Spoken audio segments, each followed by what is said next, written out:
What's up everybody, Jason from C&C Exotic Reptiles back at you with another video. This is a special video because it took me a long time to make, months. This video took me months to make, 64 days, actually probably like 67 days to be exact by the time we're all done with this, because this was a video that started by me pulling Burmese python eggs and is gonna end by me showing you that exact clutch in the cage all set up. So we're gonna dive into the video, I'm gonna pull the eggs, we're gonna cut the eggs, and we're gonna show you them as they're all out as babies.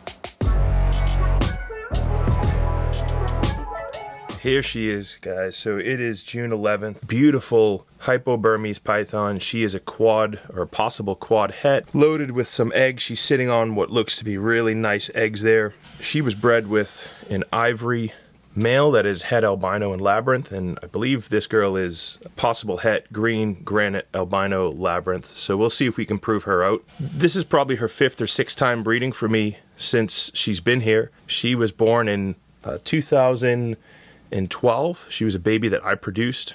Really beautiful snake. She made a mess of her cage. It was cleaning day, came down, was waiting for her, and saw some just really nice eggs. Look at how white and nice those are. Let's get to pulling.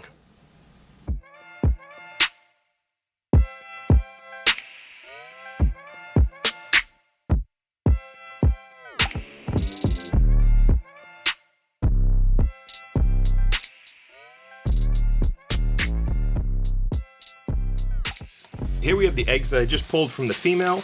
This is the stuff that I use in the bottom. It's perlite. You can get it at most hardware stores, Home Depot, Lowe's. If it's not that brand, it's an equivalent brand of that. She was pretty feisty as I pulled her eggs from her, and you could see some of them rolled. I think you could probably catch that in the video. I'm gonna pull some of these apart, and I can tell that they're freshly laid because they pull apart pretty easily. If these were in there for a couple days, I probably would keep them in a big cluster like this. But because they're fresh, I like to separate them. It becomes easier as some eggs go bad. You can start to separate and pull the bad eggs out. I think these all look good, but we'll turn the lights off and candle them just to make sure. So I'm just gonna slowly work them apart like this and see how many we actually got as a final count.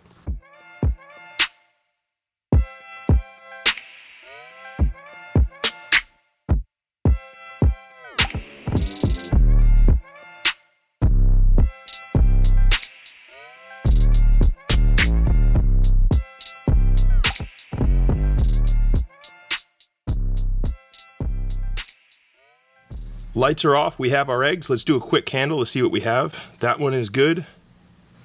Good, I think you guys can see that. Pull it closer to the camera. And see all those veins in there? That's how we know they're good eggs. Good. This one is gonna go bad, so I'm gonna pull this one to the top. There may be some vein that I'm seeing that's in there, but let's see if we can show the difference between a good and a bad egg. So I hope you guys are seeing the way this glows. It just glows just a yellow hue. There's no blood vessels in there. So there is one small one in the corner over here. There's a possibility that this one will live, but for the most part, this one's gonna go bad. So we'll keep that one separate.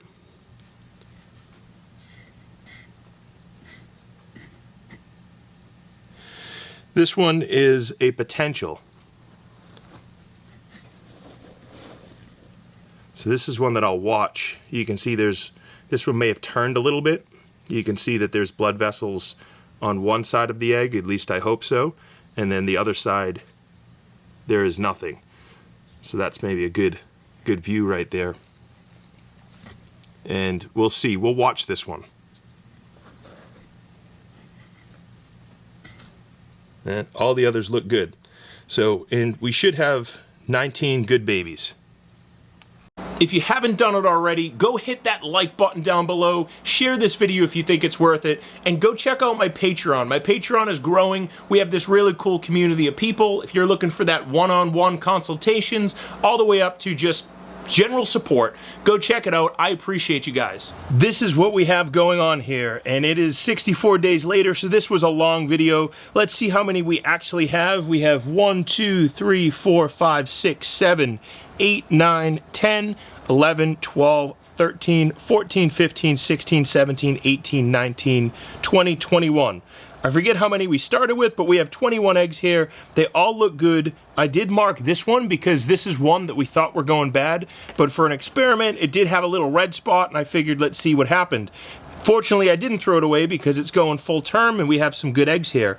Now, I did not cut any of these, and these have all kind of started to pip. You can see they've been slicing the egg open with their egg tooth. This one here sliced itself open. We have a beautiful ivory burm in this one here. Very, very pretty. I'm happy to see what we have, but let's start cutting them open and see what we have in here. We'll save the one with the X for last. This one, let's just pick the ones that are already open.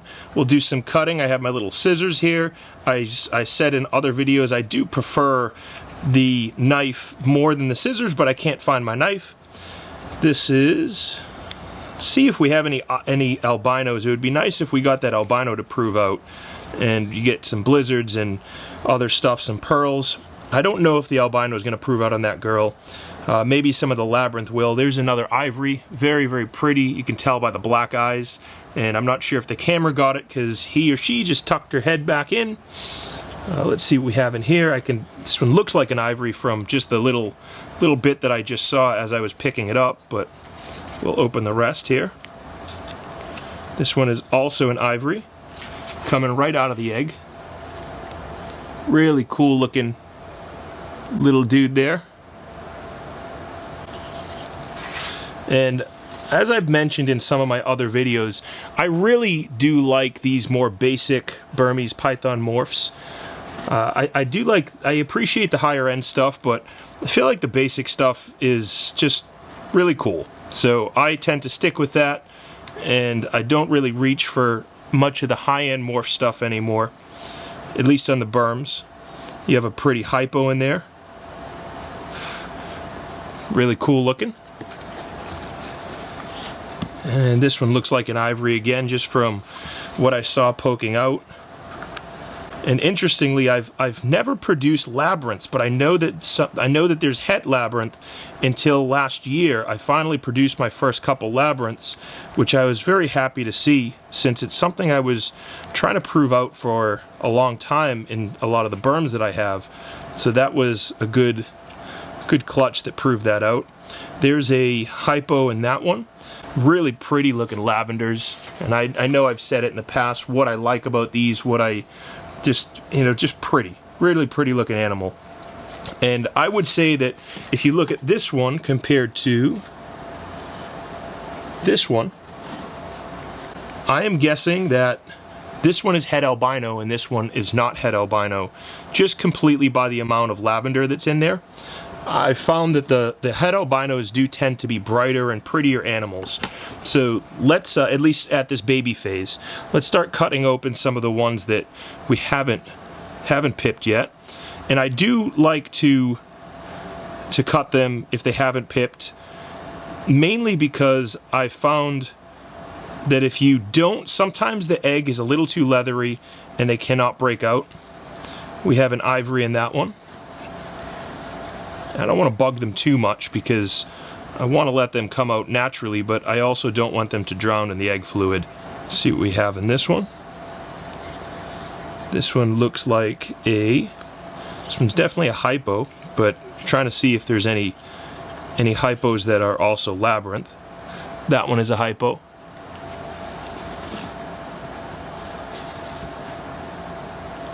And at this point, you can turn these eggs all around.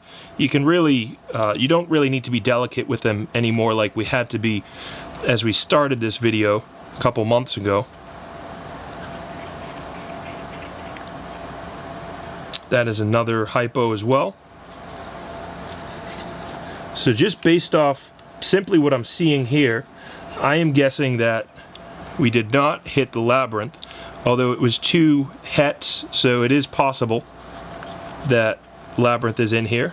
There's a 1 in 4 shot of getting a labyrinth. That is also another hypo. And I'm guessing, again, this one is not het albino. This one's going to take a little bit longer. I don't know if you guys can see that it has that egg sac still in it, and that's their yolk. It's going to absorb all that, and then it'll come out. See what we got in this one here. Let me know in the comments if I didn't count the number of eggs correctly. We'll do another count at the end. But I was very happy to see that they were all healthy babies, at least so far. There's another ivory. It doesn't look like the female was het albino, although similar to the labyrinth, there still could be some hidden in there with the 1 in 4 odds. I would just expect to have hit them by now.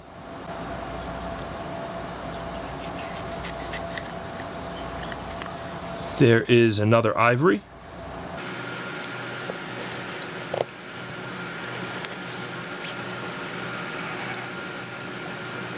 This is another ivory as well. See if we can get a shot of the eyes. Yeah, that's an ivory. So the blizzards, the blizzard, which would be a hypoalbino, that would have red eyes, and that's what I'm looking for when I look at the ivories here.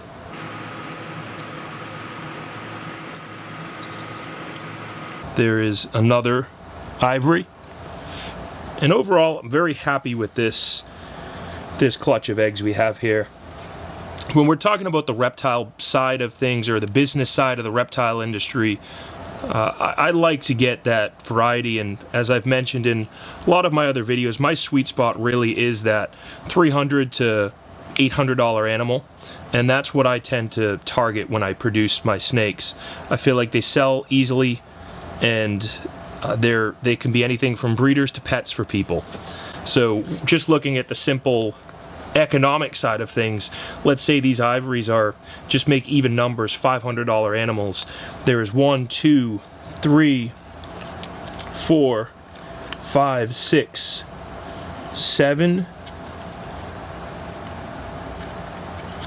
8 ivories from what I've cut. So that's a $4,000, I guess 9 because I didn't count this one. So 9 ivories, $4,500 just for the ivories. Which will sell fairly readily over the next year, and that's how the investment side of this works. Looking purely from investment, you'd probably have better luck by getting some of the more expensive morphs in terms of return, but at the same time you have to find those customers for those more expensive morphs. Just looking at the hypos, let's say the hypos are $300. We have 1, 2, 3, 4, 5. So there's another $1,500 just from the ones we cut. So we're at $6,000 just purely from using some simple basic morphs. There is another ivory, but this one looks... Yep, that's an ivory. It was looking really pink, so I thought it could be a blizzard. So another ivory there. We have 1, 2, 3, 4 more eggs to go, 5 including this one.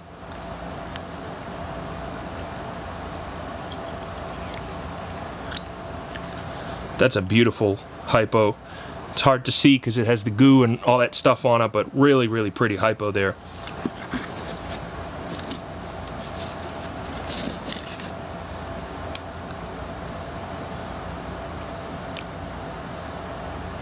See what we have in this guy.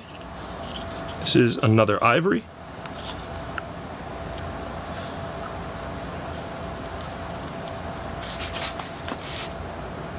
Nice looking.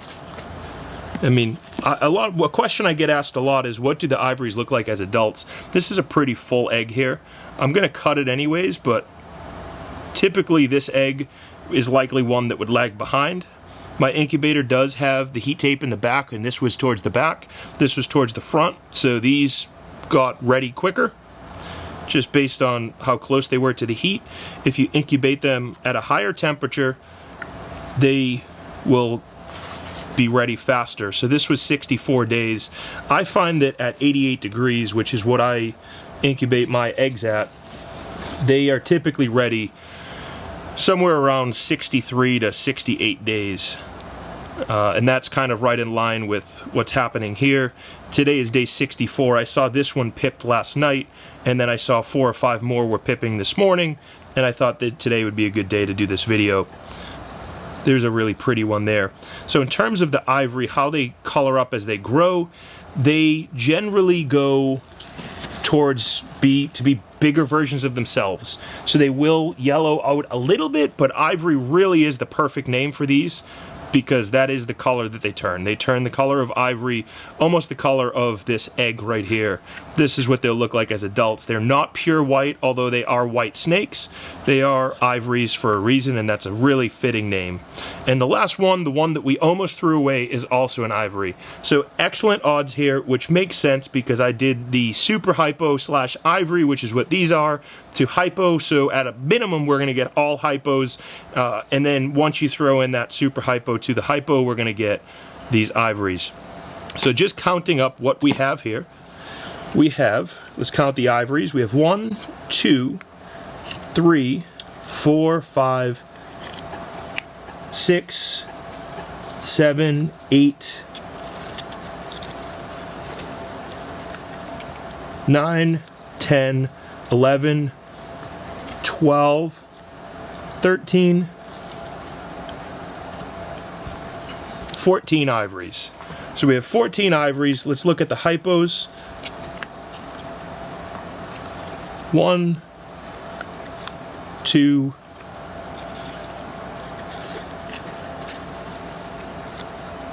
3, 4, 5, 6, 7. 7 hypos, 14 ivories. Excellent odds. In the next couple days, all of these snakes will come out of their egg. I'll wash them off, give them a quick rinse in some water, and then I will put them into a bin altogether to come forward with their first shed. We'll see where it goes from there. Here we have it, guys, a whole pile of baby Burmese pythons. Awesome little things. They all came out of their egg. It's a couple days later, and they're just starting to go into their first shed cycle. You can see we have an amazing mix of hypos and ivories. I have a few more on this side here. I'll show you a couple of them. These two are a good example of hypos, and I'm going to try not to move them too much because then they're all going to go everywhere. But this is a perfect example of 2 baby hypos. One of them is lighter than the other, and that lighter one is likely head albino, or more likely head albino than the darker one. I don't know why that works out. Something's bleeding through genetically, but really cool to see that. The pairing on this was ivory. I can't actually remember all the hets, but it was basically an ivory to a hypo. And by making that, I'm going to have, at a minimum, all hypos. But once you get the super form, you're going to get the ivories. Really cool looking babies. Very happy with the end result. Drop down below in the comments if you counted how many of each we have. But beautiful clutch of babies here. Very happy with it. Thank you guys so much for watching this video. I hope you all enjoyed this. Until next episode, let's keep it moving. Thanks, guys.